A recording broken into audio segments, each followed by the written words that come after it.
মিসকার বন্দুকের মুখে দীপা, বাঁচাতে এলো সূর্য। হ্যাঁ বন্ধুরা, আমরা এমনটাই দেখতে পাবো অনুরাগী ছোঁয়া ধারাবাহিকের আগামী পর্বগুলোতে। মিসকা অর্জুনের ইনস্টিটিউশনে এসে নার্সকে হুমকি দেখিয়ে চালাকি করে দীপা অর্জুনকে সেখানে ডাকে।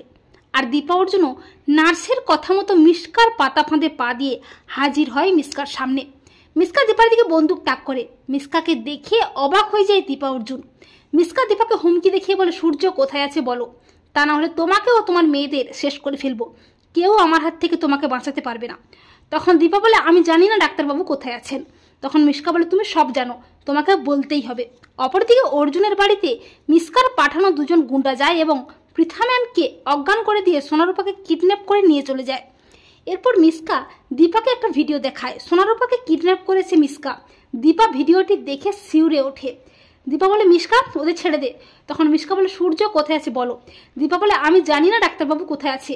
আর মিসকা যখন দীপার দিকে বন্দুক তাক করে হুমকি দিতেই থাকে, তখন আচমকা হাজির হয় সূর্য। সূর্য দীপার সামনে ঢাল হয়ে দাঁড়িয়ে বলে, আমি তোর সামনে দাঁড়িয়ে আছি মিসকা, যা করার তুই আমাকে কর, দীপা আর মেয়েদের তুই কোনো ক্ষতি করবি না। তো বন্ধুরা, তোমরা এটাই চাও তো যে শেষ মুহূর্তে সূর্য এসে যেন দীপাকে ভয়ঙ্কর বিপদ থেকে উদ্ধার করে? কমেন্ট করে জানিয়ে দাও তোমাদের মতামতটি।